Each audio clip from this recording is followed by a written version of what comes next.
Hello, everyone, and welcome to another episode of Paranormal News. And I have to warn you right off the bat, this one is stupid. I mean, it is just one of the most ridiculous ones I've ever done. But I saw it and I knew I had to share it with all of you. So here we go. We're going to dig right into it. This is an article from scienceandspace.com. It is from Thursday, October 17th, 2019. And the title of this thing is Australia Doesn't Exist, and People Who Live There Are Actors Paid by NASA, Flat Earthers Claim. So this is a new emerging conspiracy theory that is starting to unbelievably gain traction. There's a growing number of people who seem to think the world is in fact flat, but it gets better. They also insist that Australia is actually just one big hoax. According to a viral Facebook rant, the entire country, and presumably the 24 million people that live there, is completely fake. And this sentence here is a mess, but I'm going to power through it. The idea resurfaced at some recent gathering of the so-called flat earthers in the Birmingham recently, where over 200 people came together to confirm to each other that the earth is nothing more than a giant pancake. The origin of the fake Australia post started on Reddit back in 2017 and was written by a Shelley Flord, but it appears to be back in the minds of the spherically challenged at the moment.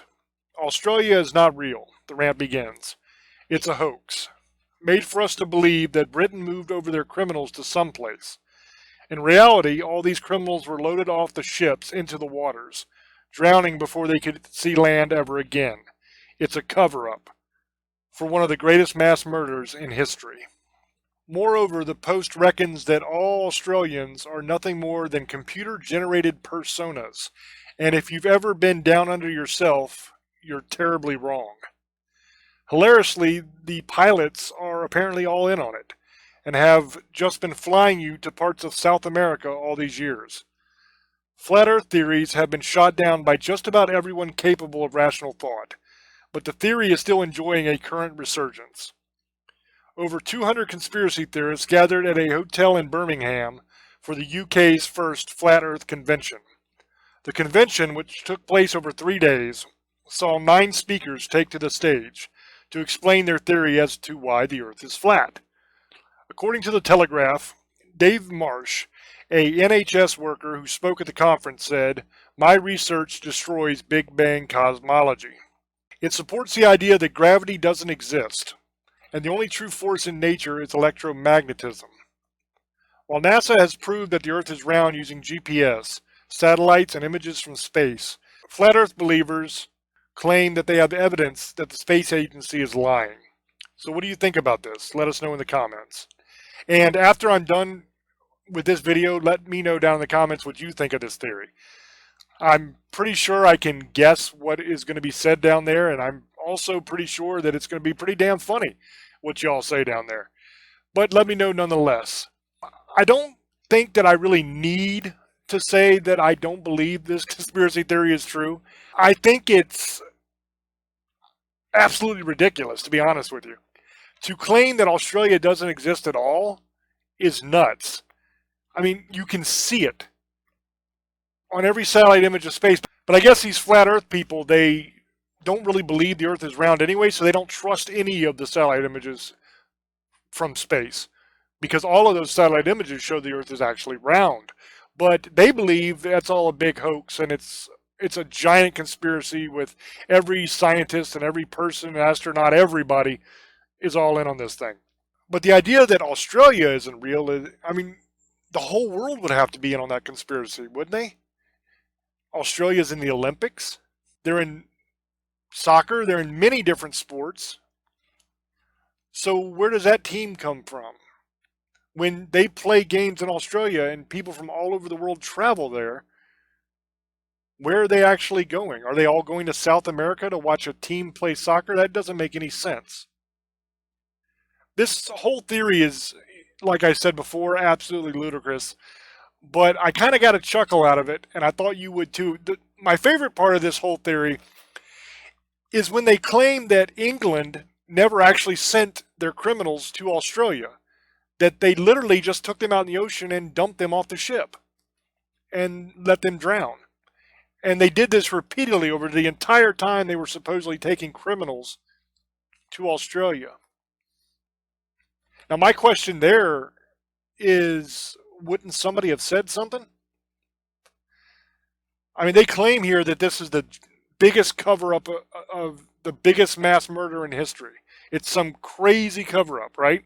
So you're telling me that over the entire period of time that England was sending criminals to Australia, on every single ship that went, every single crew member was in on this, and not one person kind of felt bad about it? Not one person said, hey, I know these guys are criminals and everything, but do you really think it's right to be dumping them in the ocean chained up so they drown? Nobody thought that was a bad idea. Nobody came home and said, hey, Margaret, you're not going to believe what the hell just happened today. We dumped a whole bunch of dudes in the drink. Nobody said that. Not one person in history that was involved in this giant conspiracy ever thought I should say something. And nobody nowadays that's in on this giant conspiracy ever ran their mouth. That's even harder to believe than any of the rest of it. Because when people know a secret, 9 out of 10 are going to tell that secret. It's very rare that somebody can actually keep a secret. Now, you might not blab it all over town, but you're going to tell somebody. Almost everybody tells somebody, whether it's your wife or your best friend, somebody you let in on the secret. You got to let somebody know because you got it bottled up inside. That's human nature. So you have this giant secret that an entire country doesn't exist. And the whole world is in on this conspiracy, and nobody said anything to anybody? Come on. Now, I know I'm kind of preaching to the choir here. I understand that I'm arguing against a theory that everybody knows is dumb and nobody believes it. Well, I'm not going to say nobody believes it, because obviously there's some people that believe it because they went to a convention in support of it. So obviously there are people out there that believe it. And those people should probably be wearing helmets and little floaty wings and stuff like that so that they don't hurt themselves. But I understand the majority of people don't believe it, overwhelming majority. But I can't help myself. I just got to say it's silly. And that's really all I'm going to say about it. I'm going to keep this one short because there's no reason to keep going on and on about how dumb it is. I mean, everybody knows it's dumb. So let me know down in the comments what you think. Or maybe you think Australia doesn't exist. Maybe you think I'm part of this conspiracy, that I'm working for the UN or something, and that I'm trying to pull the wool over your eyes. I don't know. Let me know down in the comments. It should be very, very fun to read. And I hope that you enjoyed this video. I hope that you enjoyed this silly-ass conspiracy theory that I just found. So thank you for your support. Thank you for watching. Please hit the like button, and please subscribe to the channel if you have not already. And until I speak to you again, love many, trust few, and do harm to none. God loves you, and so do I. Bye-bye.